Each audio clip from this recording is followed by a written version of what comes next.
Has this ever happened to you? You put some money in a savings account with a great rate. But that promotional savings rate came crashing down.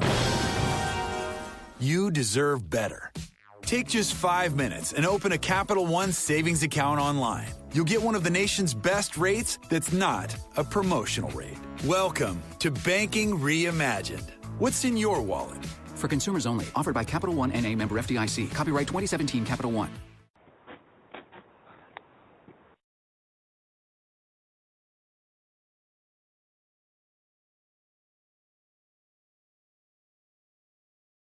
Blog Talk Radio.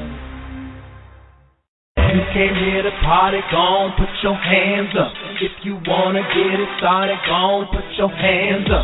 All my ladies in the front, all my thugs in the club. If you looking for some love, gon' put your hands up. Hands up, hands up, hands up, hands up. If you came here to party, gon' put your hands up.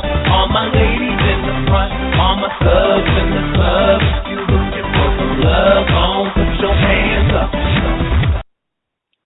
Good evening and welcome to the Stephen Knight Show here on EOTM Radio. I want to thank you again for joining us tonight. We'll be discussing the latest in entertainment news, sports, fashion, movie reviews, and of course hot topics. Now tonight we welcome actor, writer, and songwriter David Raine, who's in the new movie Southpaw. Then author and loveologist Carmen Allgood joins us to discuss her studies and teachings on the subject of love. As always, once you call with your questions and comments, the number is 267-521-0189. Again, that's 267-521-0189. You can also join us in chat. There's a link on our Facebook page. Also, we're all over social media, Facebook, Twitter, Google+, Instagram, and, of course, our official website, thestephenknightshow.com. Connect with us. Let us know your thoughts. Call on our artists, submit your music to submissions@thestephenknightshow.com. So, Adam, what's going on? Chike's out tonight. How are you doing? I'm doing pretty good, Stephen. How are you? I'm doing good. How was your weekend? It was good. Nice, relaxing. Wasn't too hot as it's been, the past couple of weeks. But, yeah. And it's good. How was yours? How was your show? It was good. We had a good performance, really good performance on Saturday night. It was at the Coconut Lounge, Coconut something Lounge. But it was actually really nice. It was something they're going to do every month. And it's for all types of entertainment, actors, singers, rappers, just some of everything. It's kind of a mixture, but the way they do it, they have like headliner performance, and then they have like a soundtrack, and they have comedians. I forgot comedians there too. They had a comedian who kind of hosted it, but I hadn't performed since February, but I did. I mean, it went very well. A lot of people came up to me and wanted my information, and it was great. It was a great feeling. So. I'm about to start working on a new project, so that kind of, reignited my my passion, I guess. But it was definitely a good time. Yeah. So awesome. It was good. It was good. Yeah. And now, you have any video footage of it? I don't. But I'm gonna do better with that. I'm gonna do better with that. But prior to that, earlier in the day, I met Ms. Parker, who's on the line. Ms. Parker and some of our old coworkers from our old job. We always keep in touch. We had a blast. Tell me about Ms. Parker. How you doing, first of all? Hey, happy Monday. Happy Monday. Yeah, we try to get together for each other's birthday. We haven't worked together in 5 years, and I just think it's amazing that we've managed to all keep in touch, and we still get together for each other's birthdays, which is something we did when we worked together. But we are continuing with the tradition. So it was Esther's birthday is actually next week, but with her family and stuff that she has planned, we decided to celebrate early, and then we did it at one of our mutual coworkers and friends' house in Ellenwood. He has an amazing house, a game room. Oh my gosh, yes. His house is decked out. It's really nice. So we were there for the entire afternoon on Saturday. It was really, really an amazing time. It's good catching up. We get together 4 or 5 times a year, and it's always really great to see everyone. Yeah, it was. It was awesome. An awesome time. And they had an amazing birthday cake for her. They had a red velvet It was like a layer cake and had red velvet on that, and a key lime pie in the middle. Yeah, but I did not have one slice. I was the one that cut the cake, but I didn't have a slice. I wanted one so bad, but I didn't. But I did something very interesting, and because in terms of my working out, like I can go running in the morning, I can do like sprints and stuff like that, but it's hard for me to get up early enough to go to the gym. I was so proud of myself. I got up this morning. It had been planned. I had to get my mind right for a few days, but I got up this morning, got to the gym at 7:30, had a great workout, back home, and to work on time, and I felt really good about it. I kept talking about it all day. I know Miss Park was over, but I was just so proud of myself. And you didn't get to work on time. You were late. Few minutes. But well, the thing is, me getting up to go to the gym early in the morning, especially on a Monday, that's the hardest thing for me. But it worked out, and we're gonna try to do that a couple times a week. Oh, that's great. Anyway, that's great. No, I understand because it took me a while to get used to working out in the mornings too, and now I do it a few times a week. It's not easy. Yeah, it's not easy. It's not. Yeah. So, Adam, what's going on in the wonderful world of movies? Well, let's see. Last week I saw Pixels, the Adam Sandler movie that stars him, Kevin James, and a few other big names. And the basic premise is that the Earth is being invaded by aliens who happen to get some information about these old video games. And Adam Sandler plays this kid who played in the competition and lost. And he's being brought back in to help save the world from these aliens who are challenging the Earth to a video game based on the 80s. So you have Pac-Man, you have Centipede, Donkey Kong, things like that. I had high hopes for the movie. The premise sounded good. It looked like fun, but it was a big whiff for me. That was just, I don't know if Adam Sandler's just phoning them in these days, but he didn't do much excitement acting. You know, there wasn't as much funny lines as there could have been. The plot kind of dragged. You know, everything was predictable. But, yeah, it was kind of probably my big letdown of the year so far of just movies I was excited about. So definitely I would pass on that one. Rental if necessary, but, yeah. Ouch. Which movie is that, Adam? It's called Pixels. And the premise is these video games attack Earth, and so it's kind of cool to see, you know, these people fighting Pac-Man in real life and everything like that. But it just, yeah. If you haven't heard about it, then obviously their marketing department didn't do good. My friend has some pre-screening tickets to Southpaw, and we went last Tuesday. Have you seen that, Adam? Is Chike on? Chike's on tonight. No. Okay. I did not. I saw the trailer, and to me, personally, it looked like a predictable kind of normal boxing movie, so it didn't look like it offered anything new to me. But I heard Jake Gyllenhaal did a good job in it. I mean, the entire movie is sad. They need to break it up a little bit. It's like the entire movie is sad. There is no, even the ending is sad. There is no, like, happy moment. I don't think. It was just a movie, but to me it was just a sad. The entire movie was just a sad movie, and I just thought they should have had. I think it was just too heavy, and maybe I'm not the type of person who likes a whole lot of blood and fighting and stuff, anyways. And I just felt like they could lighten it up a little bit. It was really heavy. One of our guests tonight. He's actually one of our guests tonight is actually in the movie.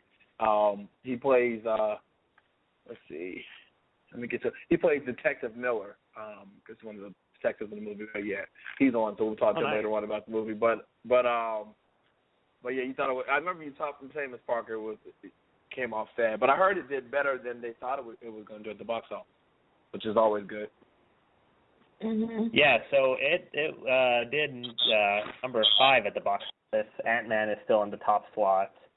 And then, of course, Pixels, Minions, and Trainwreck, and then Southpaw. So, I mean, it held its own $16 million opening. So, not bad. Anything else coming down the pipeline? Yeah, so 2 new movies this weekend that are both interesting to me, and I guess depending on your taste. So we have, in the action route, Mission Impossible: Rogue Nation. I know how many more Mission Impossibles can they make, how many can Tom Cruise do, but it's, if you want a fun action movie, with a lot of different locales. This will be a good one.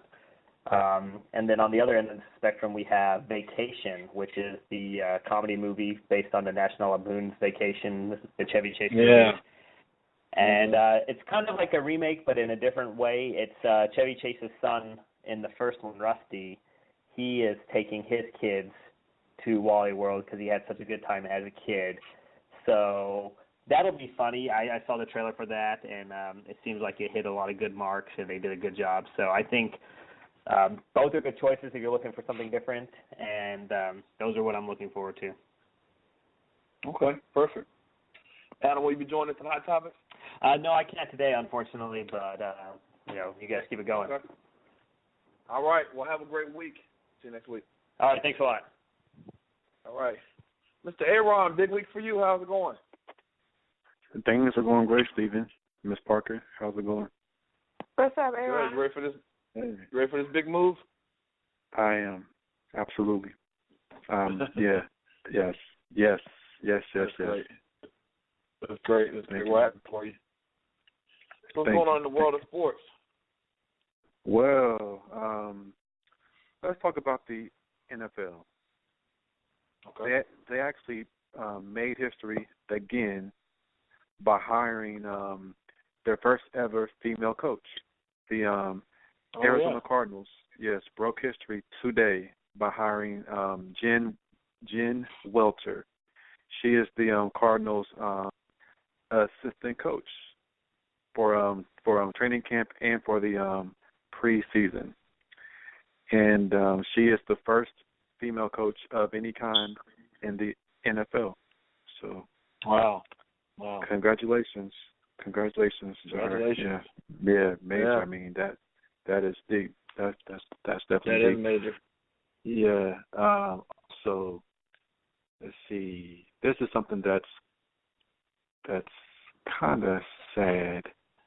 I guess you can say it's, do you all remember Jonathan Martin? He was the football player for the Miami Dolphins who actually left the team over bullying. He was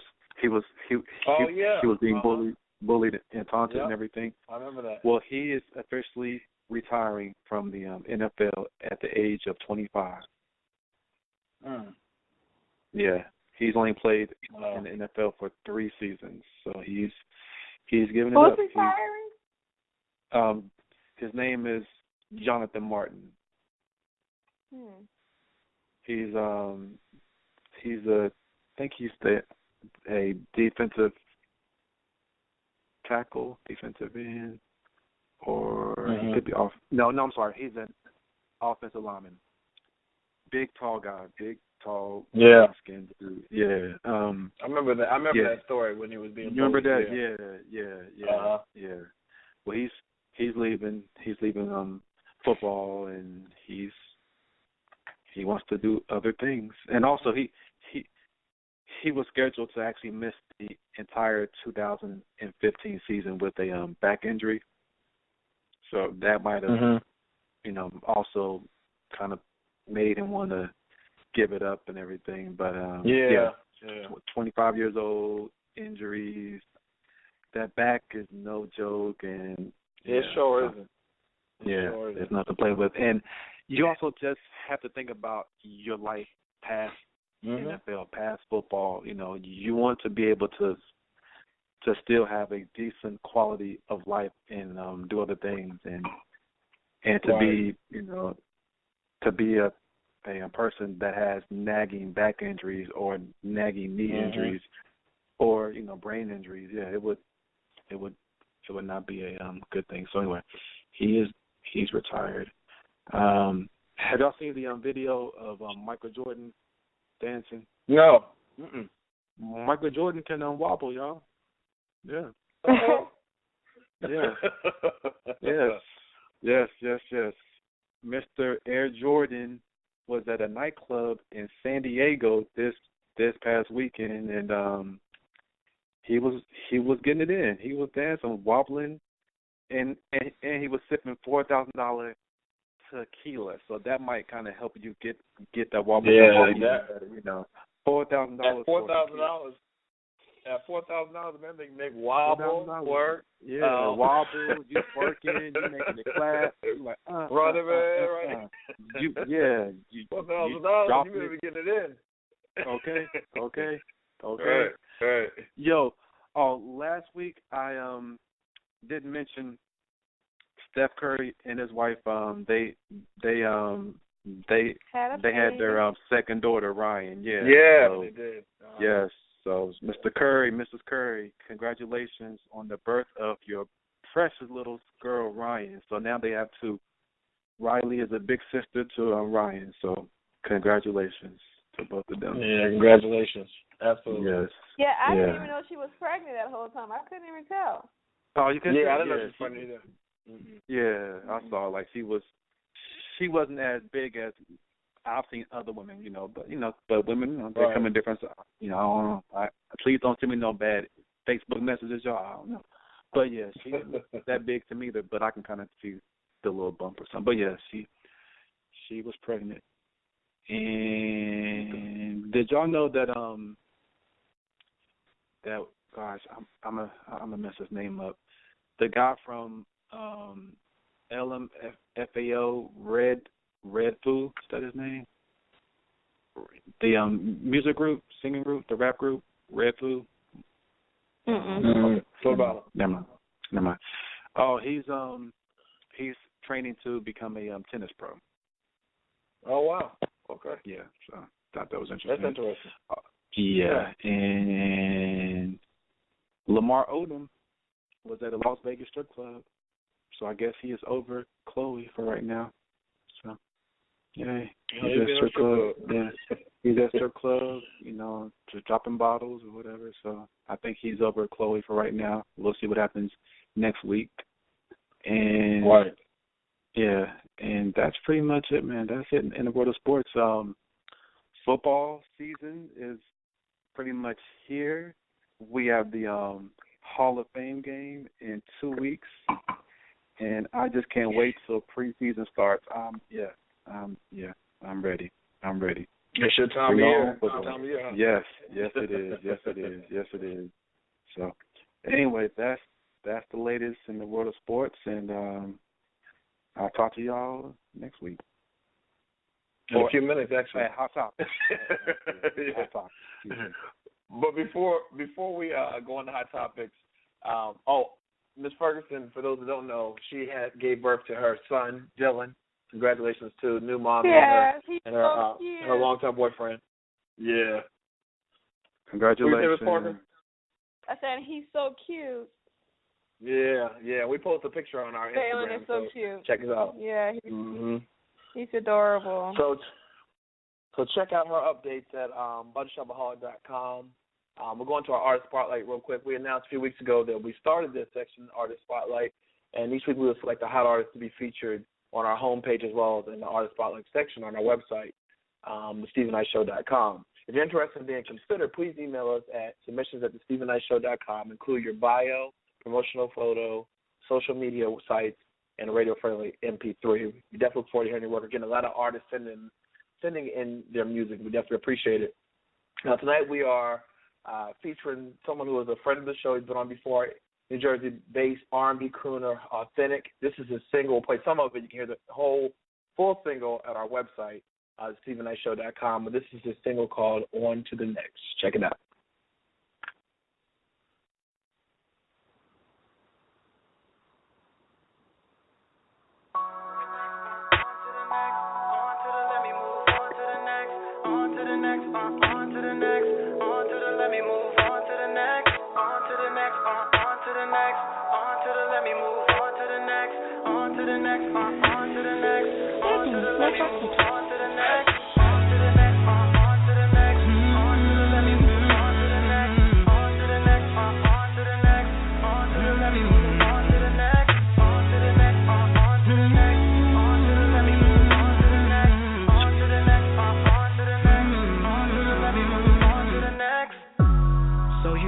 You love me, sounds good, but should I believe I'm your one and only? 'Cause I've been hearing so inferred in. Is it true what they say? Tell me, babe. Holding all this love just for you. Please don't say untrue. 'Cause I could be on to the next. Somebody you think it ain't in love to. Girl, just tell me the truth. So I can be on to the next. Let me move on to the next one. Settle down, get a crown to the real one. No time to pretend with a fake one. 'Cause I'm a good man, I need a good love. So on to the next, on to the next, on to the, let me move on to the next, on to the next, on to the next. Again, that was Authentic in our Artist Spotlight this week. His single On to the Next. To hear the full song, the hot song, go to thestephenknightshow.com.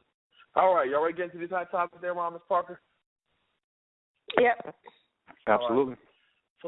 So sadly, last night, Bobby Christina passed away at the age of 22 at a hospice in Atlanta. She was found face down in the bathtub in her home back in late January and never gained consciousness. Her boyfriend, Nick Gordon, is being investigated for her death. What are your thoughts? I don't know what happened. I don't want to get into whether or not he's going to be charged and all of that stuff. I just, my condolences to the Browns and the Houston family. Just one tragedy after another. I just feel like she never really had a chance. She was born into a situation that was out of her control and really messed up situation. I think we all have our purpose, and maybe hers was here to show her parents a little bit of light in the middle of the darkness. And I hope that she is resting in peace, because she's been through a lot. Yeah.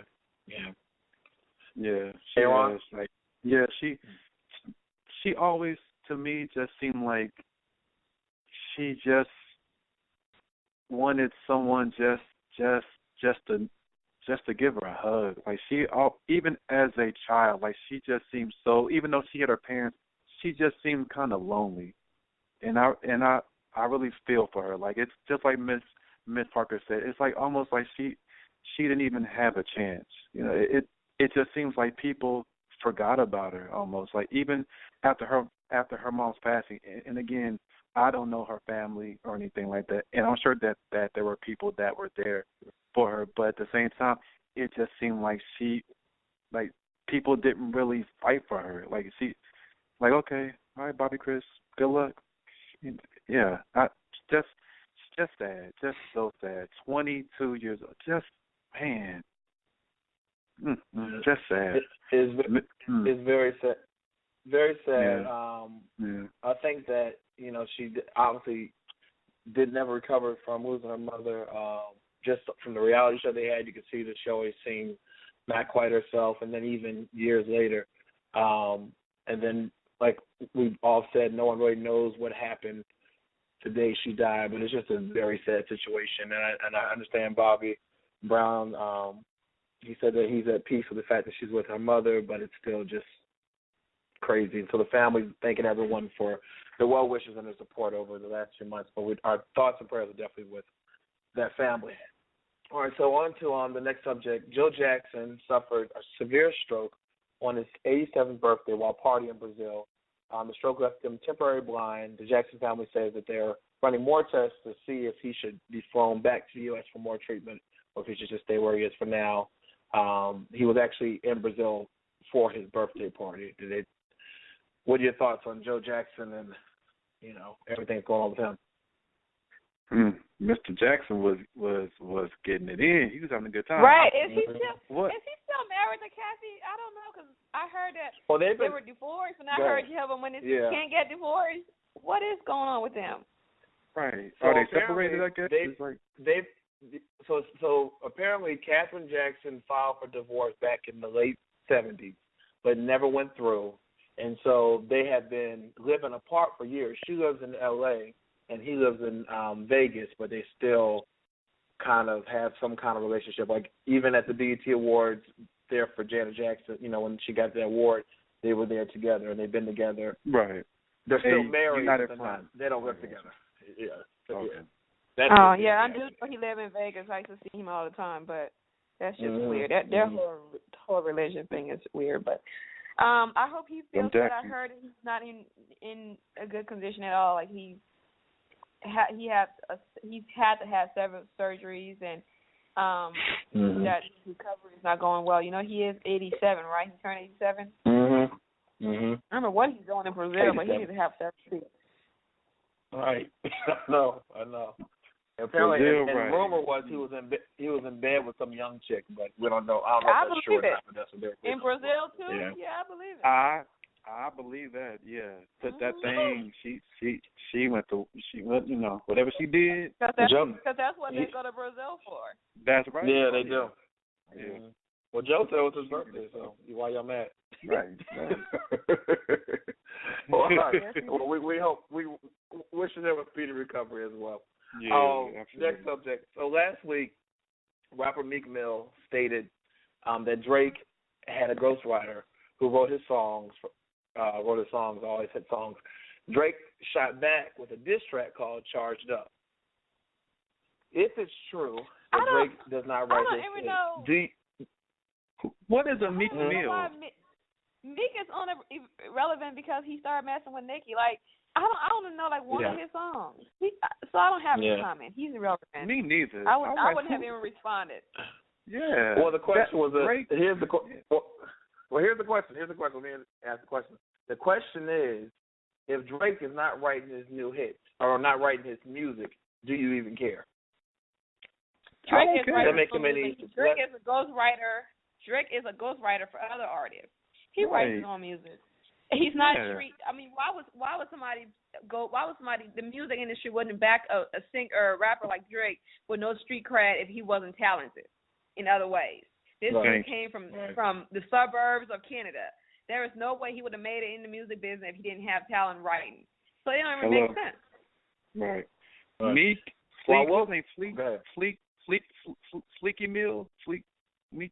Anyway, Mr. Mill, he's just trying to come up. He's trying to get into some kind of Twitter war beef with Drake. Drake, brother, do not look down. He is beneath you. You don't have to look down at him. Keep moving on. He is not even worth your time even typing to this Meek Fleek. Whatever. Next. Sit down, Meek Mill. I will say this. I agree that Drake shouldn't be worried about Meek Mill. I will say this though: rappers do hire ghostwriters to write their music. I'm sure. That does happen, and it happens very often. Yeah. But I don't think anyone cares. Drake's a hot artist. But Drake is talented. He makes us all dance, and he's talented. So I think. No, I'm not saying it doesn't happen because it came out that Drake was Lil Wayne's ghostwriter. Mm-hmm. That's how he got into business. So if you knew anything about Drake, he wouldn't have normally made it. There is no way Drake would have made it out of the suburbs of Canada if he wasn't writing for people. And people didn't say, wow, this dude is hot. You know, he's a hot writer. Let's see, put him on the mic and see what happens. People from the suburbs don't just make in the music business with no talent and somebody just go get him a ghostwriter. It just doesn't happen. Yeah.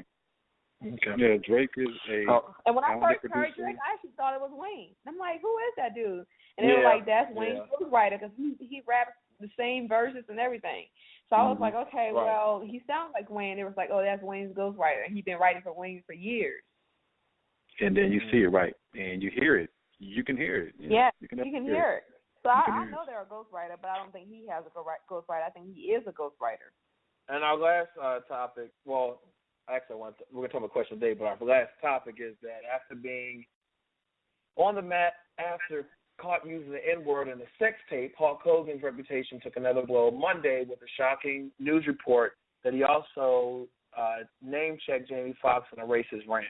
The disgraced wrestler, who was drop-kicked off of WWE Friday, apparently took issues with his daughter, Brooke, landing Fox as a contributor on a record deal set up by her boyfriend. Her boyfriend was black, and if you don't know, his daughter, Brooke, she was dating a black guy, and so Hulk Hogan made a sex tape back in 2011, and he was talking on the video about her boyfriend, and he called him the N-word. So I guess we all have a little racist in him. He said, I wouldn't mind if he was at least a tall, $1 million N-word, like a basketball player.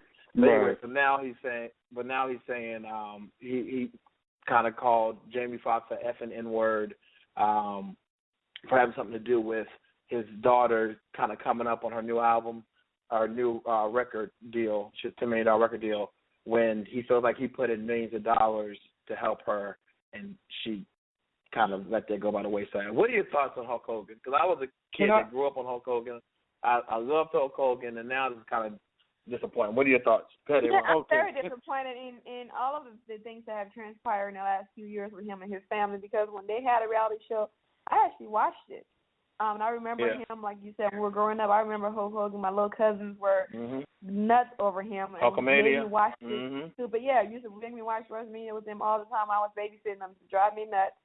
But I just didn't expect that, and it seemed like once they had that reality show, their lives just fell apart. His wife divorced him after 20-something years. Yeah. His son killed his best friend and went to jail in a car accident. It's just, it's just a lot. But eventually, everybody's true color comes out. So I guess his is out. Yeah. Hulk Hogan, to me, he has a very unusual relationship with his daughter. I don't know if y'all noticed, like there's been pictures of him rubbing massage oil, or I'm sorry, not massage oil, sun tanning lotion or oil on her butt and things. Like, it's from what he was saying on those rants, it's almost like he's like a sworn lover. It was really weird. For a father to be that emotional, talking about her boyfriend and like who she should be. It was weird. It was just very weird to me. Very, very weird. So, almost incestual kind of stuff. I'm so grossed out right now. I hope not. Right. I hope not also, but it just gives that impression. It was really off. The N-word, totally off. But then on top of that, his emotional rant about her having this boyfriend, it was just weird. All crazy.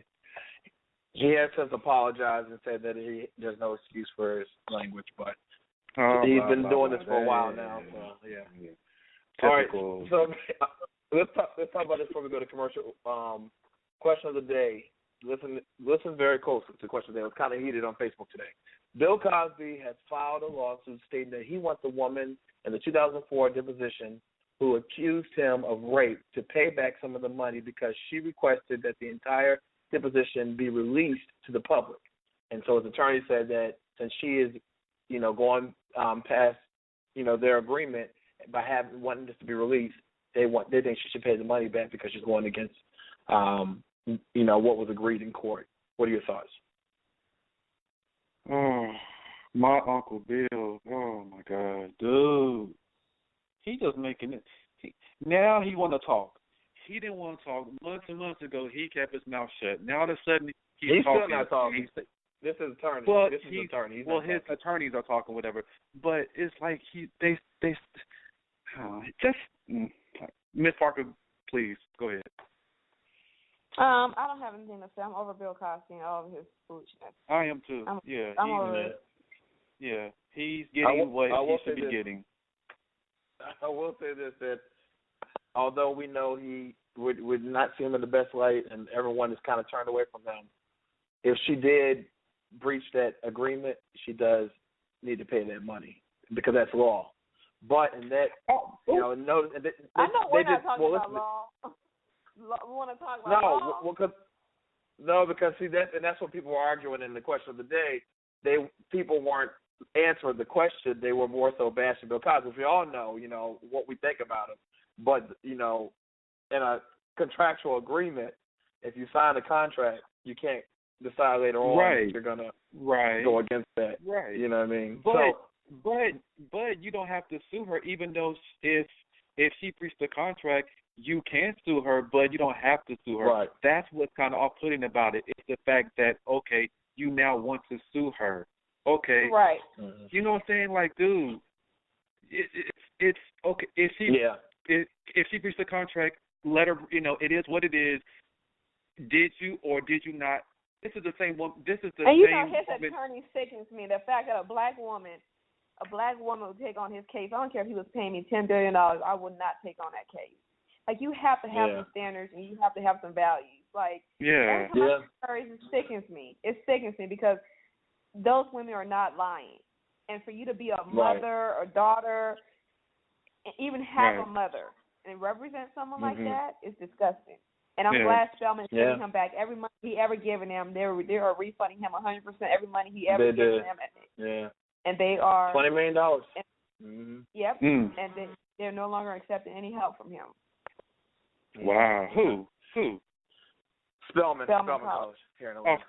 Wow. I didn't know that. Okay. Yeah. A grant he had, they discontinued it and they gave him $20 million back from it. Wow. But anyway, go on Twitter or Facebook and let us know. Do you think this woman should owe Bill Cosby money? We'll be right back after this. Some of our guests are here. Right back after this.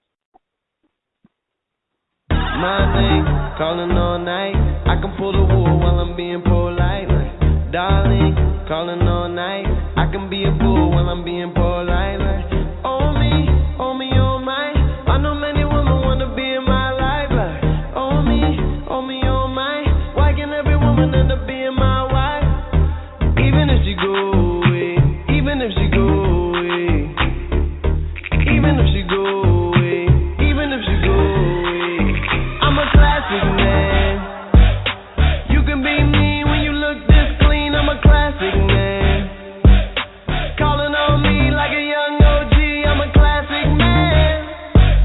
Your knees get made by the street, elegant, old-fashioned man. Yeah, baby, I'm a classic man. I burn through the hood like war. When everybody feeling so cold, I cool like that King Cole. And niggas get a bit of my glow. I got charm like a leprechaun, motherfucker. Now y'all fucking with the wrong motherfucker. Cheap beat like a dumb motherfucker. And we don't live by the law, motherfucker. Even if she go away, even if she go away, even if she go away, even if she go away, I'm a classic man. You can be mean when you look this clean. I'm a classic man. Calling on me like a young OG. I'm a classic man. Your knees get made by the street, elegant, old-fashioned man. Yeah, baby, I'm a classic man. I burn through the gate like whoa, and everybody getting weed, oh. Love life, living like gold, and niggas wanna get in my glow. I got mad love for my cool motherfucker. I'm the man who you, motherfucker. Shine bright like a Jew, motherfucker. Even under fire, I'm cool, motherfucker. Even when she go away, even when she go away, even when she go away, even when she go away, I'm a classic man. You can be mean when you look this clean. I'm a classic man. Calling on me like a young OG. I'm a classic man. Your knees get made by the street, elegant, old-fashioned man. Yeah, baby, I'm a classic man.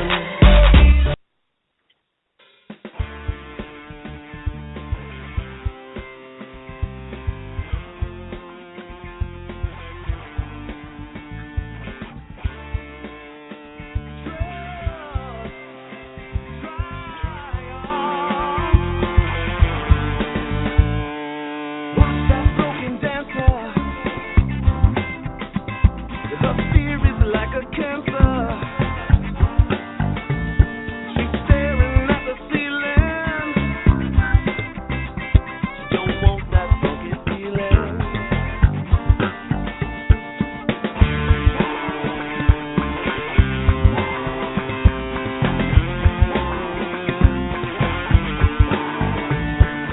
Doubt makes you a hazard.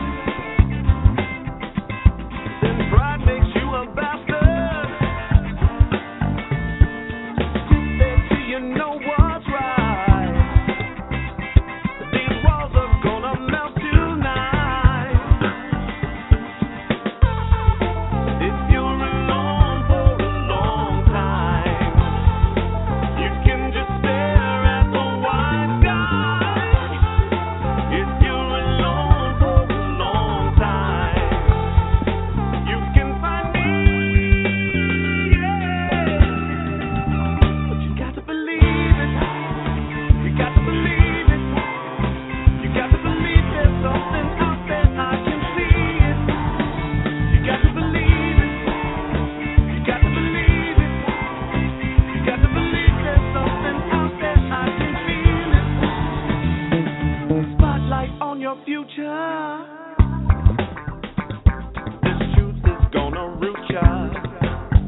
Welcome back to the Stephen Knight Show. That was Gotta Believe It by our first guest, David Raine. He is an actor, writer, and songwriter. He can also be seen in the new movie Southpaw, playing Detective Miller. Please help me welcome Philadelphia native David Raine. Welcome to the show. Hey, thank you, Stephen. Appreciate it. And I appreciate y'all playing so much of the song, man. That was nice. Oh, yeah. So tell us, before we get into it, tell us about that song, Gotta Believe It. Yeah, well, Gotta Believe It was written basically right now. I don't know how much you know about the upcoming industry of Nollywood, which is basically the African Hollywood.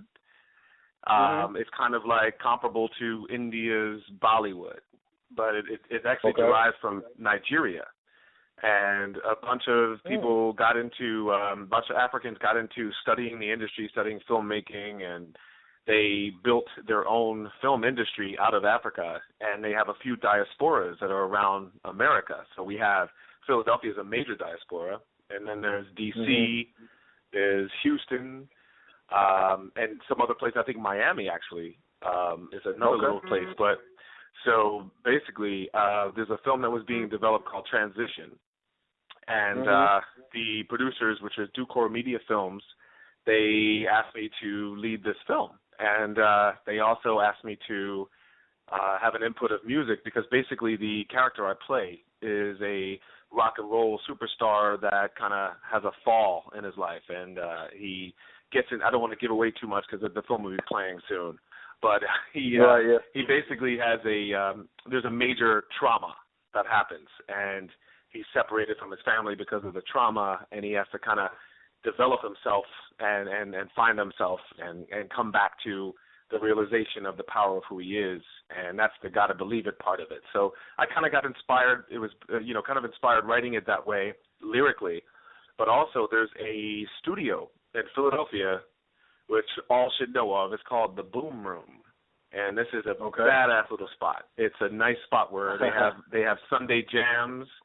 People come together, and musicians from all over come together in Philadelphia, and they jam. And I had the idea of the song in my head, and I went to the jam. And we started grooving on this thing, and I started putting the lyrics in, and the song came together really whole, almost whole that night. So we only had to do one more rehearsal afterwards, and we finalized that song. And it went into the movie. So... And the irony of it is right now there's something called the NAFCA Awards. It's basically the African version of the Oscars, and it happens every year. I was going to talk about that. Yeah. You heard about that? Yeah, well, because I understand. I was congratulate you because I heard the movie received 7 nominations, or award. They're nominated for 7 awards, and then 2 of the songs that you wrote, or 2 of your songs are nominated as well. Is that correct? Yeah, man, it's amazing. That's amazing. Awesome. And that's awesome. And this is the first, this is my first Nollywood film, so this is like, wow. You know what I mean? It's kind of, So, but Gotta Believe It, and that's going to be, we'll see what happens, but we'll find out in September. But it happens in Beverly Hills at the Orpheum Theater is where the ceremony happens. And you know what, man? Like just being acknowledged. I know a lot of people say that all the time. Like, oh, just being nominated is enough, and you go, yeah, right. But it actually is. It actually is. Yeah. It's cool because I know there are some brothers, man, some African brothers that have been doing films since before I was even thinking about it. You know what I mean? And I'm up against these guys. Some cats that have been in the business for a long time. And it's just that America hasn't acknowledged it. You know, so that's an interesting thing in itself. Yeah. Well, that's awesome. And I was reading your bio, and there was a quote a personal quote that you had that says, "It doesn't matter in the end how tough life has been or how bad were some of the hands I've been dealt in the game. What gets me through is the fact that every day I am promised a moment that proves there is magic and hope still." Yeah. I love that. Can you talk about that a little bit? Yeah, well, listen, one of my favorite moments of the day, of every day, is as soon as I open my eyes. It's one of the most perfect moments of the day. And you can't get more perfect than the moment that you open your eyes and it's a brand new day, it's a brand new start, it's a brand new plan, you have a new chance to do anything that you were going after, to fix anything, to rewind even, to, you know, whatever you got to do, that first moment. So when I say, you know, that gift, that magic, it's there for you as soon as you open your eyes. It's just a matter of like how you're gonna get to it, how you're gonna grasp it, how you're gonna believe it, you know. And how about that? Back to the song. Gotta believe it. So how are you going to make yourself believe that this is a fresh start? And so a lot of times people have we have craziness going on a daily basis, and sometimes we carry that through the night into the next morning. And so you wake up the next day and you don't take the moment to realize, wait a minute, this is brand new. This isn't yesterday anymore. This isn't what happened. This moment has never happened, ever. So just because that moment has never happened before, that's your chance to make it brand new. And so that's the magic of it, you know? Awesome. Yeah. Awesome. Well, I read that, you know, though, you know, you're this actor and getting these awards and you're writing songs and getting awards for that and nominations for that you also never wanted to be a model but ended up becoming a very successmal model. Can you tell us about that? Yeah, that's a funny one, man. That's a funny one. Yeah, I moved to New York when I was 17, and I was studying, but also just kind of studying school-wise, studying the arts, but also just kind of studying life. You know, at that age, you're just absorbing. You know, so I was living in the East Village, man. I had a little black lab. I was bartending on the weekends in this little spot. And, you know, in New York, the bars closed 4 or 5 o'clock in the morning. So there was this one morning that I was heading to a grocery store, and I had my dog, and I had a little scruffy beard and a deerskin coat that I got from a thrift shop. And these like old beat-up jeans, you know, not feeling so glamorous, if you you know what I mean? So I'm walking with my dog. I tie him to a tree outside the grocery store, and I walk into the store and grab a couple items. And, you know, to my knowledge, in line, a couple people behind me was a woman who was actually producing the next major shoot for Brooks Brothers, and it was a worldwide campaign. And but so I don't know this. She's about 5-6 people behind me. So she called her assistant, and the office was nearby this grocery store. And she goes, "Get over here. There's a guy that's going to be walking out in a couple of minutes. If you don't get his picture, you're fired." This is what I heard later on. So I step out. I'm untying my dog, and this dude is out of breath. He runs up to me, "Sir, can I take your Polaroid?" And I'm like, "What?" He's like, "I work for Brooks Brothers," and I'm like, "Brooks Brothers? My uncle wears Brooks Brothers. Not me. Look at me. I'm like, got a crazy afro and you know, a beard and all that." And I'm like, "What are you talking about?" Exactly. And he's like, "I have to take your photo," you know. And I found out later it was because he would have been fired if he didn't get my photo. So I told him, "Go ahead." He needed to take that. Yeah, that was the picture that kept you. Who knows where he is now today? Because I said, "Yeah, you can take the picture." Right. So, you know what I mean? So so then again, like a week or so later, I'm working with some of the top models in the world, man. And then literally first you know, mixed race male model to be everywhere, billboards, television, magazines, like you name it. Like it was huge, man. It was pretty crazy. Wow. And so it was something I never ever thought about. That never crossed my mind. But that's how it happens. You know what I mean? That's how it happens. Yeah. So you're in the new movie Southpaw, and you play Detective Miller. What can you tell us about that character? Yeah, and that's interesting because I was listening to y'all a little earlier, and the young lady, forgive me, I don't know her name. Miss Parker. Miss Parker. Yeah. Well, she was. That's funny because my partner in the film is Detective Parker. But that's funny. But basically, her opinion of it was pretty right on. It kind of, when I first got the script, it was a different movie than what you're watching now, what people see now. Okay. It was it had some turns, it had colors, it had different things going on, and particularly a couple scenes that we shot in that. Basically, it showed Jake's character, Billy Hope, sort of not just trying to get his wife back, but actually, trying to get his daughter back, but actually searching to find out who and why, and how did his wife get shot, and then the detectives, we arrest the person, and that's not that person, and it ended up being Tyrese, and Tyrese got cut out of the film completely. He was supposed to be, he was supposed to be one of the suspects of one of the killers, like a group of one of the people that was somebody being involved with shooting Jake's wife. So we were investigating this thing, me and my partner, and there's these crazy scenes with going back and forth with Jake, and this angst and the crying and the battling and all of that. They cut all that stuff out, man. And you learn this when you're doing a film. Like you'll spend 2-3 days shooting, and then they'll put in like 10 minutes of what you did. Exactly. It's really a trip. It's a trip, And I've had 3 major films out this year, and all of them are all cut up, like chopped up.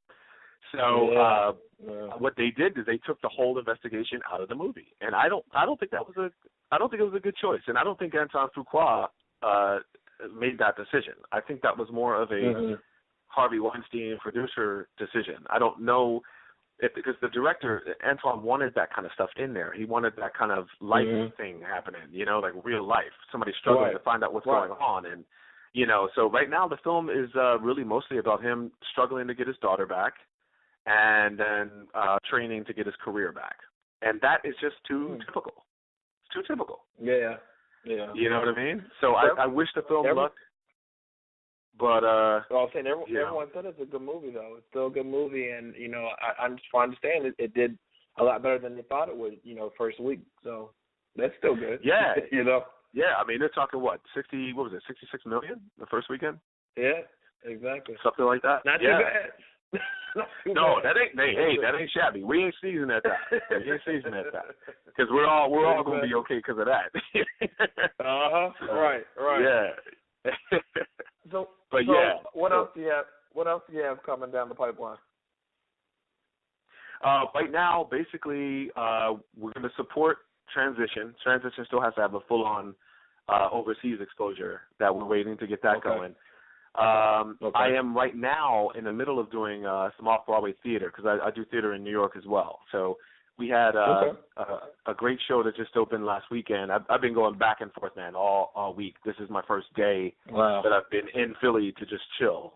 And even then, I had some stuff going on. But it's like, but basically, this show is called It's All Relatives. So we'll see. It's called the New York Thespis Theater Festival. And we're going to see whether basically what comes out of this is plays come out of there and then they get possibly picked up by producers and then they get extended runs and then they get theaters that take them in, and so we'll see what happens. We just got asked back after the festival to actually run again later on this week. Wow. So we're going to see what's going on with that. There's that, and also I'm going to be producing something soon, but I can't really talk much about it yet. If you have me back later, I will definitely share. But I'm going to be. I would love the inside scoop. Yeah. I would love it. Yeah. That's great, man. That's great. And I just wanted to take a moment, and I made a promise to myself and some friends. I just want to take a moment that has nothing to do with me and just say, blessings to Sandra Bland and her family. And what's going on with that. I just wanted to have a moment to just acknowledge that because there's a lot of apathy going on. Like we're all dealing with our careers and our things and our struggle, and it's not me. And if that happened to me, then blah blah blah. But it happened. Right. It happened. Yeah. And so I just wanted to continue to happen, unfortunately. Yes, indeed. And so I just whatever we can do to just keep talking about it, I think is the best first step. Just keep talking about it, and don't get mixed up in the Meek Mill Drake thing. Right. You know what I mean? Don't get mixed up in that. The bigger issues. Tell everyone where they can keep up with you on social media and your website. Where can people, keep up with you? Yeah, well, right now, the best bet, there's two sites that are under construction right now. But the best bet, man, is DM Raine at Twitter, at DM Raine, and then also DM Raine at Instagram. So I'm pretty much always posting there, and then I always have the link to my IMDb. IMDb is the most important because that's just straight up work. So absolutely. And I think I saw you guys put that on the site, which is great. I appreciate that. Yeah, we did. Yeah, that was awesome. Well, listen, so thank you. I appreciate you coming on tonight, and I wish you continued success with this movie transition and, of course, your upcoming things you're working on, directing your own, doing your own directing. I think it's going to be awesome. So congratulations and continued success to you. Thanks, Stephen, man. I appreciate it. All right. Well, you take care. All right. You too. All right. Thank you. All right. And our thanks goes out to David Raine for joining us tonight. For more information, please visit our Facebook page. We'll be right back after this. We're going to talk about love, y'all. Right back after this.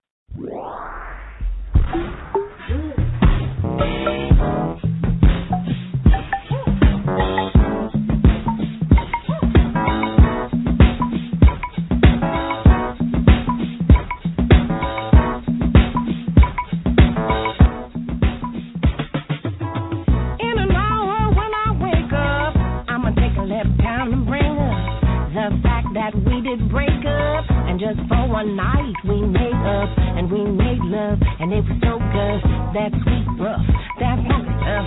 I can tell by your moans you ain't getting love. Baby, you are, but it ain't my love. Don't be expecting no breakfast in the morning, babe. You got all you gon' get. This is it. This is closure. This is closure. This is closure. Welcome back to the Stephen Knight Show. Our next guest hosts a couple of syndicated independent music radio shows. She's also a loveologist and teaches and studies love. Her first book is called The Beginner's Guide to Inner Peace Beyond Diapers, How Not to Wallow in Your Own Poop. Please help me welcome Ms. Carmen Allgood. Welcome to the show. Thank you, Stephen. It's just so awesome to be here, and I got to tell you got to believe it. David Raine is H-O-T-T hot. What a great interview. Man, he's got it going on, doesn't he? Yeah, he's doing a lot of great all things. Of you. Love it. Well, I'm very, very curious and interested in talking to you because tell people who don't know, what exactly is a loveologist? That's the $1,000,000 question. I'm not sure, right. But I may have actually coined that phrase, but everybody is involved in some kind of a search and study in the world. And when I went through my spiritual rebirth many, many moons ago, I got that final answer, which is love is the answer, and then I didn't have a clue as to what love was, So I started looking at it and getting all the material that I could read and, from theological study to just watching how the world goes around and how relationships work and don't work. Right. And I got a really good perspective on it. And I found actually a little book called On Love, which just brought it all home. And this was written by a Jesuit priest and anthropologist named Pierre Teilhard de Chardin, who departed the planet in 1955 on Easter Sunday. But he explained in such a clear-cut way that somebody like me, who wasn't really a big theological mind or a scientist, could understand how everything in the universe is literally made by love, and the most incredible thought that encapsulates everything that he could teach us about the fact that we are love. It was this thought that the most telling and profound way of describing the evolution of the universe would undoubtedly be to trace the evolution of love. And I know that you're a Christian, or at least I believe that you are, because I see your posts. I am. And I have a lot of things to say. Mostly I just read what you write and what the other people interact with you about. And so anyway, that's what I gathered. But, in the Bible it says God is love. Well, we don't know what love is because our perception of it is it's quite painful. For the most part, most of us have been, had a love affair gone wrong, and it's been excruciating. Well, that would be a mean God, so that can't be it. So, when you're looking at the energy of love, first of all, what we really need to learn is the big aha moment comes when you recognize that the love you are seeking is already your own. And we use other people to try to make us feel worthy.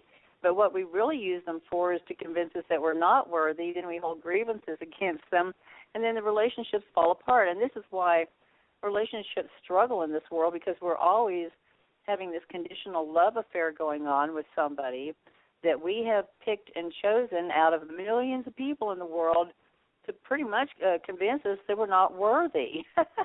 I know that sounds totally insane, but if you look at the sheer volume of divorces and the catastrophic, the relationships that we develop from the time we're young, we're pinning the tail on the donkey trying to get that person to make us happy. Number one, that's not even fair. Number two, it's not even realistic. It ain't going to happen. That's not their job. And so, if we could recognize at a young age that the love we're seeking is our own and we already have it, then we're all clear. Then we don't have to try to seek it out from somebody else. Then we don't have to hunt somebody down. Then we don't have to put demands on them saying, well, if you do this, you're going to make me happy, and if you don't do this, I'm going to be unhappy, and then I'm going to hold a grievance against you. See how that plays out over and over and over. I mean, I'm not just saying this about, other people. This is what I did, too, when I was young. I'm not so young anymore. I'm a little bit smarter now, but, only because I've spent 30 years of my life studying this. And so this is what happens and why relationships fall on their face, why the divorce rate is about 50%, while there's so much murder and mayhem in love affairs. I love you so much, but nobody else can have you, so I'm going to have to kill you. That sort of thing. I mean, that's really huge in the world. And so it's unfortunate, but anyway, that's what a loveologist does. I teach and study the energy of love. And, it's really quite simple because love is one, as we all know, so it can't be complicated. We make it complicated. Did I answer your question? You did. But let me ask you, so for a person listening tonight who, they feel like all the relationships have not been healthy and they kind of want to change the trajectory of their life in terms of their love life, how do they go about even initiating that process of determining what real love is to them and how, to put it out there? Well, we have this crazy thing called forgiveness, and I believe that Christ said forgive 7 times, 7 times, 7 times, 7 times, 7 times, over and over and over. This is really going to let us off of the hook from all the rage and anger that we hold against people out there, from our parents to our siblings to the people we've worked with to random relationships. We bump into somebody out in the public, we just want to kill them. Road rage is a good example. We hold all these grievances, Stephen, and it just quite frankly makes us insane. And the way out of it, you have to become a master of forgiveness. I mean, if you want to be at peace and want to be happy and want to feel secure with your own love, then you have to become a master of forgiveness. You have to do this. And it's free. It doesn't cost anything to do it, but, man, it sure saves you a bundle in terms of emotional wear and tear.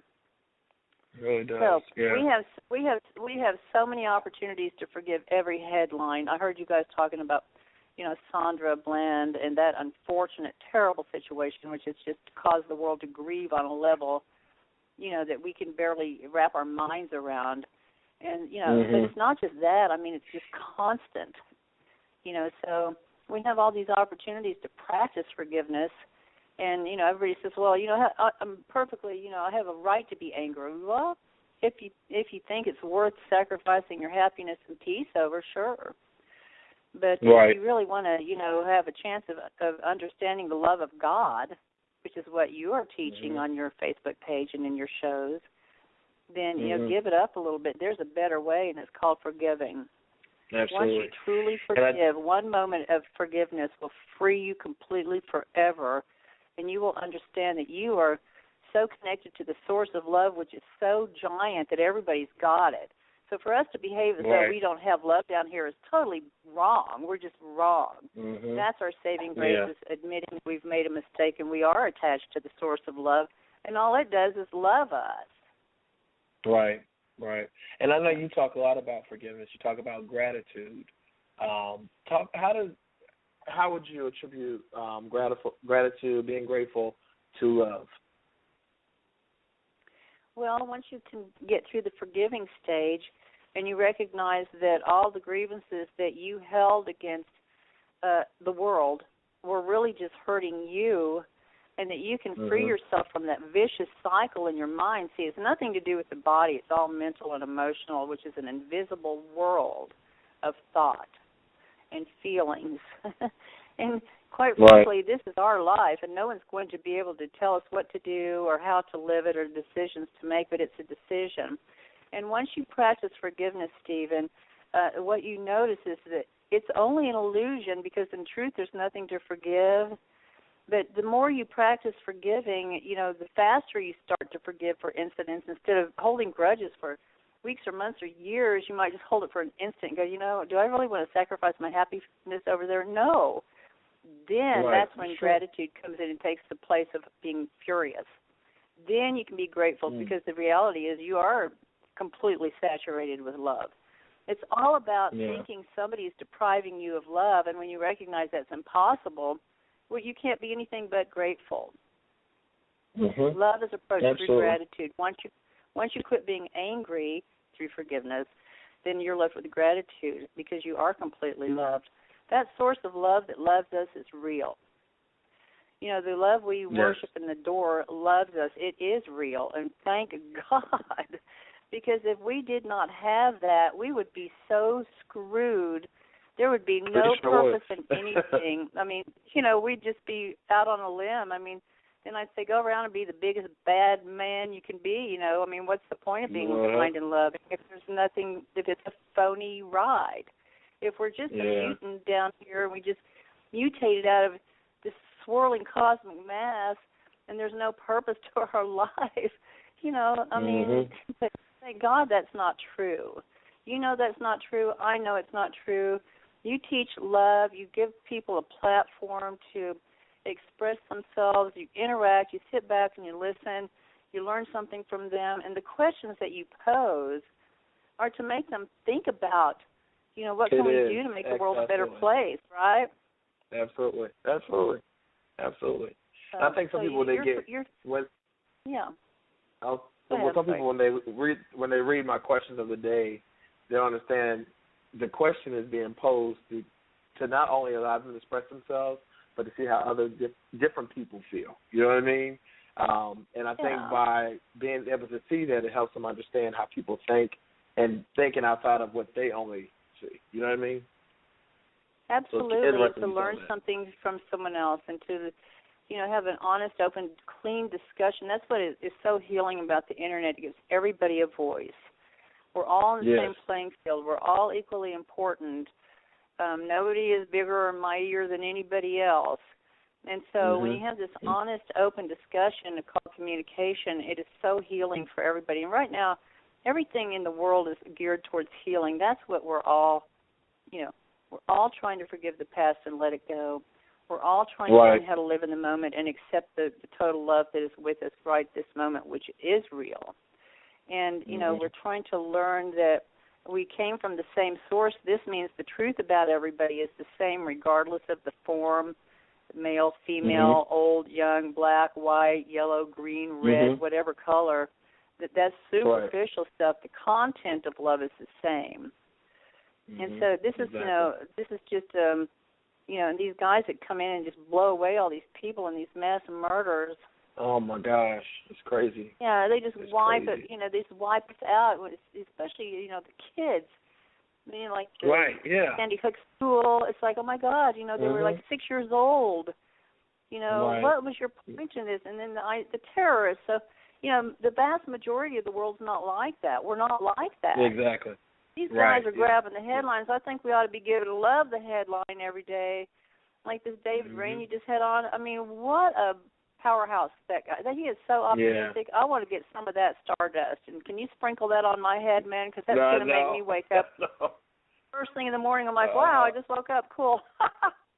Right. I'm like, no, time to get up already? No.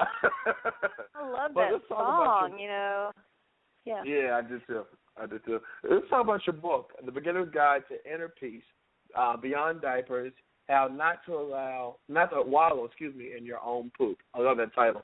Tell us about that book. Well, in my own weird little way, that's sort of my vengeance on the world. You know, I mean, what happened is, you know, I mean, I'm like Her Majesty the baby. You know, when we have a temper tantrum, and I see anybody that has a temper tantrum, I don't care how old they are, I just see this little baby in a soiled diaper. So it kind of diffuses the situation for me, no matter what's going on. And, you know, and it has really helped me advance my own personal ability to forgive. And since that's the key to my peace of mind, I'm really interested in being a master of forgiveness. I don't want to hold a grievance. I don't want to hold a grudge. I don't want to seek revenge. I don't want any of that in my life, you know. So no matter how insane they behave, I just view it all as a cry for love, you know. And if it's not a call for love, then it is love. And so we, as the teachers of love, which is what a loveologist is, by the way, you know, we have to be teachers of love. We've been called to be a teacher, and we have to teach something. We might as well teach the highest, you know, level of learning we can get to, which is to teach love. And so you learn to see the two things going on in the world. There's just an awful lot of cry for love in the world. I mean, almost everything that's wrong in the world is a cry for love, with the recognition that all we have to do is apply love to the situation and we can heal it. Don't you believe that? I do. I do believe that. Because you do see it. You see it played out in so many different, from, you know, everything we're seeing on the news today, from the mass murders and even the arguments over the Confederate flag and all that kind of stuff. I do think the one thing that is missing, and I think part of it is because everyone doesn't understand each other, but missing is love. If we had that love and compassion for each other, then we'd be able to hear each other, you know, and to work from that space of love and work towards fixing everything. So I do agree with you, definitely. And you know, recognizing that we came from one source.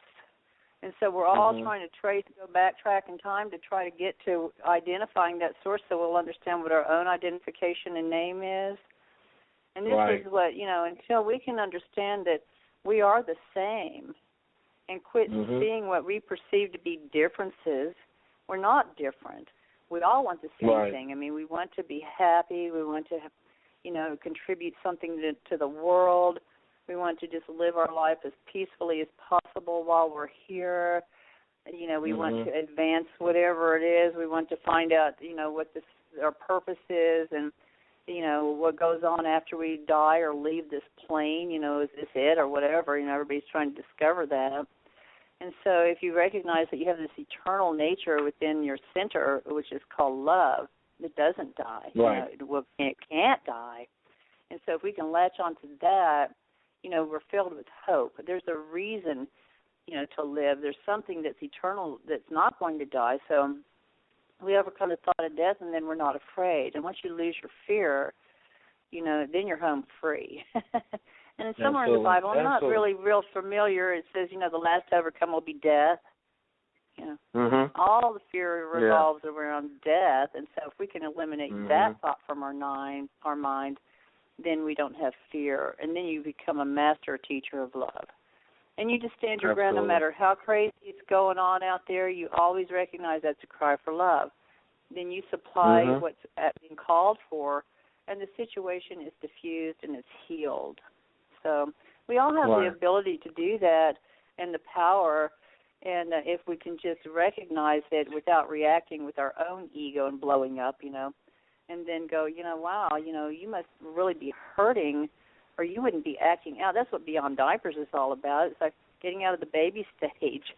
You know, you have your temper tantrum, but you don't have to sit in that soiled diaper all day long. If you get into a 5-day diaper, you're really going to be miserable. So yeah, go to absolutely. my website and read excerpts if you want to, and buy the book online. It's really cheap, like $2 or $3, something like that. Okay. BeyondDiapers.info. And you also have that up on your radio page, so thank you for that. That's awesome. Oh, no problem at all. No problem at all. So briefly tell us, I know you have a couple syndicated independent music radio shows. Can you tell us a little bit about that?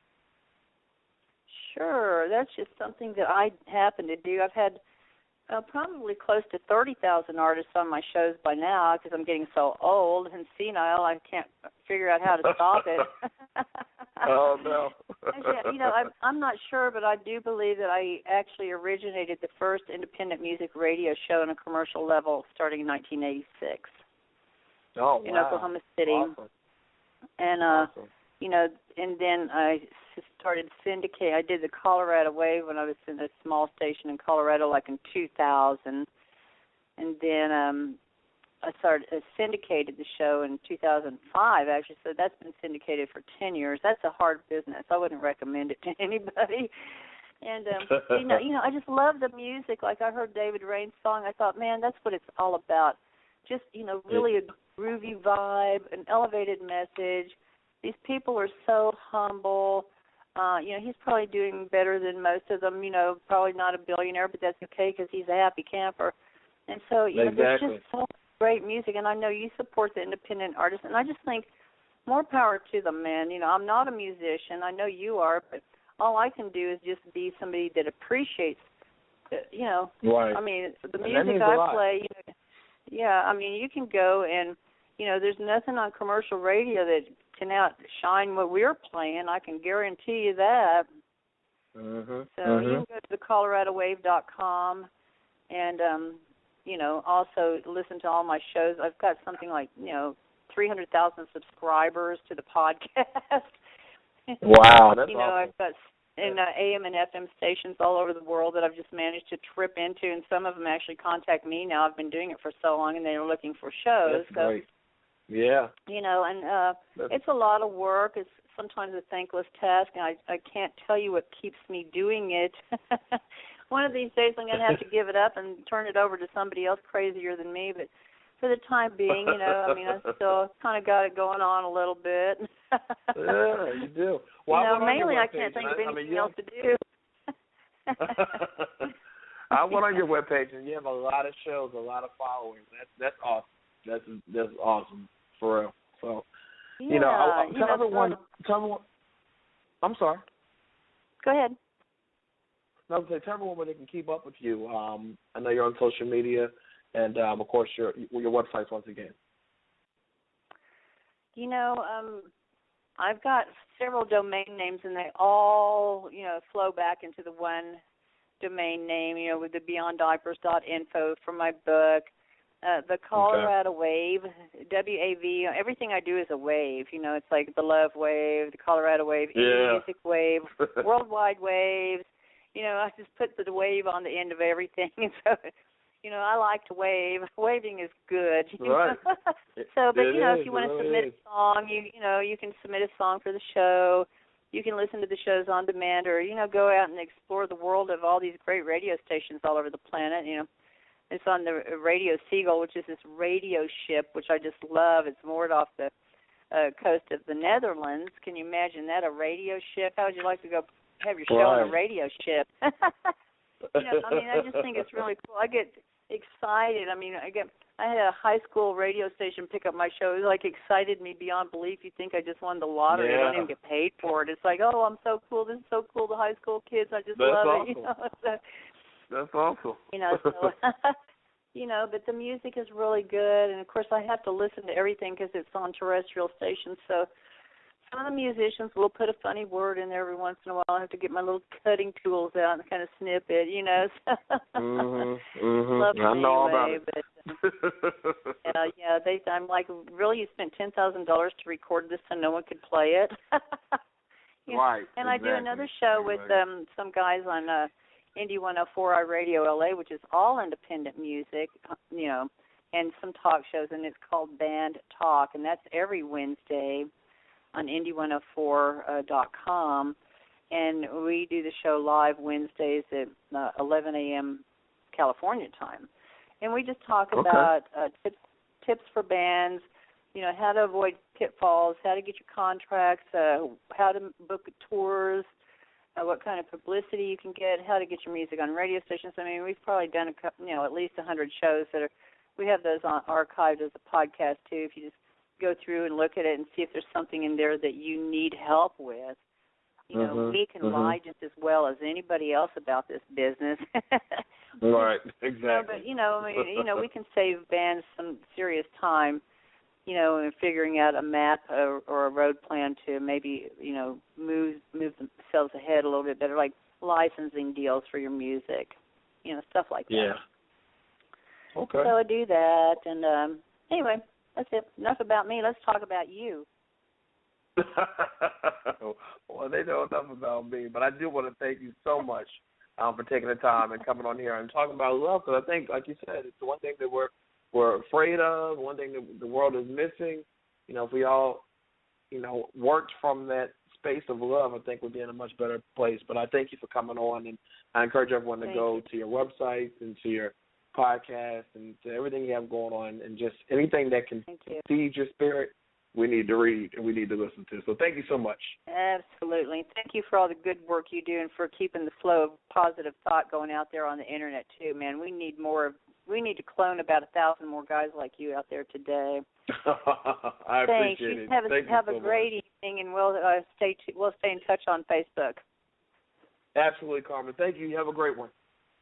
Okay. I love everybody. Bye-bye. Bye. And our thanks those are to Carmen Allgood for joining us tonight. For more information about her and about love and everything she's doing, go to our Facebook page. We'll be right back.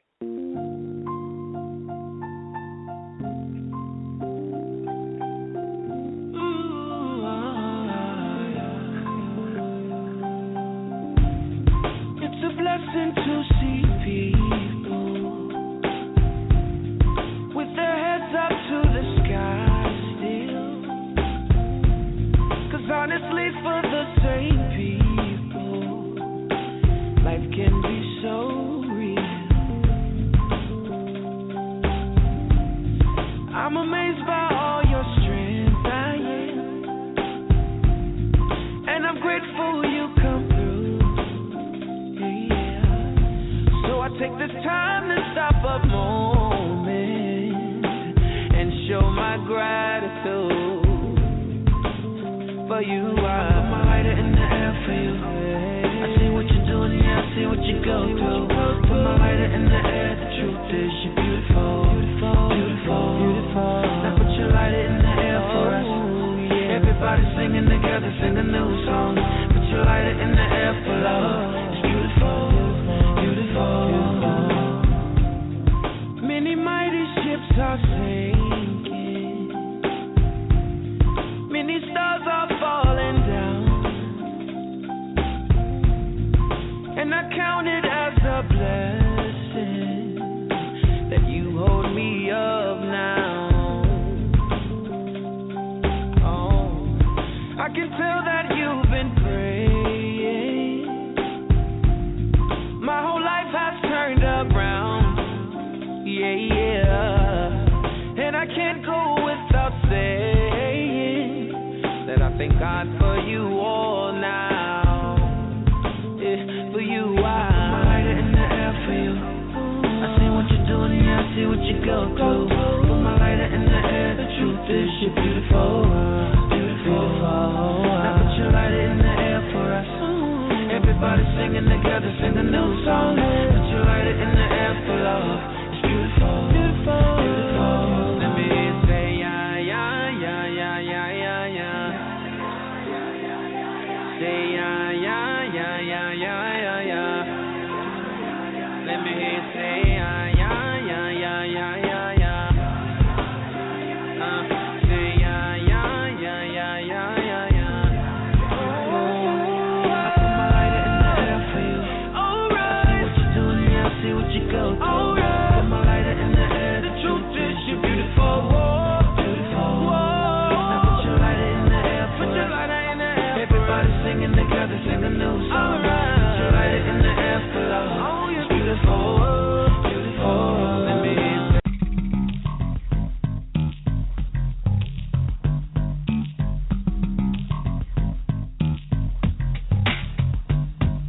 We in this G-Ox, like we're all over our sweet-ox. Self-discovery, lesson learned, we on our Alfred Hitchcock. East Coast hard, West Coast hard. Recipes to pop, poetic hip-hop. Round and round we go. Life cycle, tick-tock, it's me. Somewhat an anomaly. First degree of hip-hop hypocrisy. Never fit in what you motherfucking label me. As I sit back and watch, never interject. Money in the bank with the ill concept. Vision is clear, never gets complex. Chillin' on the scene like Peace Hotel. For the 1800 and vanilla coke. Sit back and chill, maybe even smoke. Summertime lounging, good to go. Chillin' at the beach, that's how we roll. I make it sexy, baby.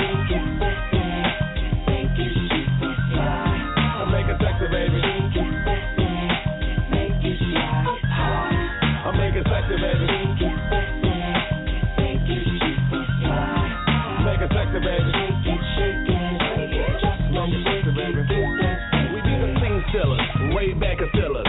Hollywood Hill, real dealers, no filters. Riding in the cut with the cold chillers, twisted on the sun. Propaganda for fun, run forwards, run dream builders. Fly establishment, clean with fresh kicks. Good eating, sunbathing, where the money went. Harlem bars, Harley stars, two twisted Uber cars, stripper poles, diamond gold, church baptized and hold. Private gyms, salty ribs, exclusive diamond fold friends, purple label, more stable, life coach, now you're able. Cabotins, far thin, freaky hints.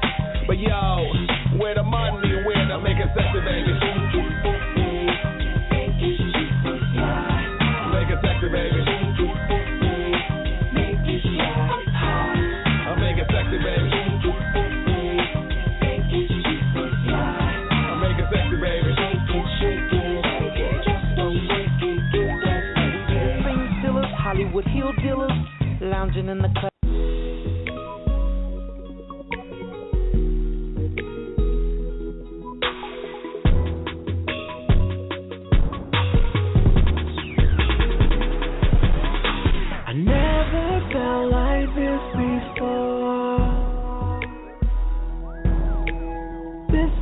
Feels incredible. Together we can do anything. So eternal feels like infinity. Baby, I run till the end of time. Just you had you in my life. Never let go. Give me your hand, come grab a hold. Let me touch you right to your soul. Let's do it together, making us forever. Let's let it be for all eternity.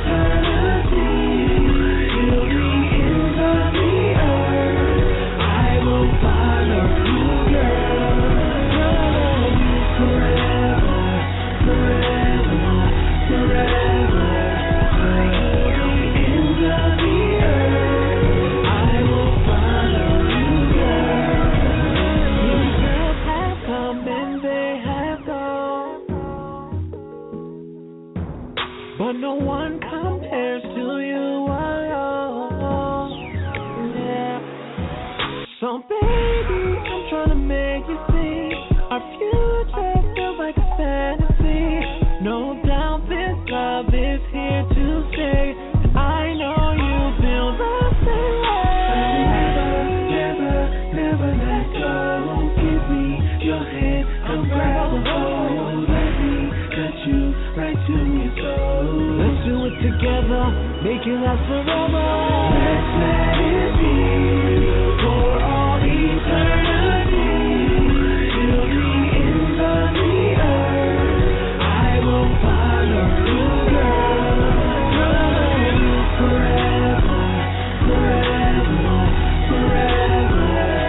Till the end of the earth, I will follow. You came here to party, gon' put your hands up. If you wanna get it started, gon' put your hands up. All my ladies in the front, all my thugs in the club. If you looking for some love, gon' put your hands up. Hands up, hands up, hands up, hands up. If you came here to party, gon' put your hands up. All my ladies in the front, all my thugs in the club. If you looking for some love, gon' put your hands up.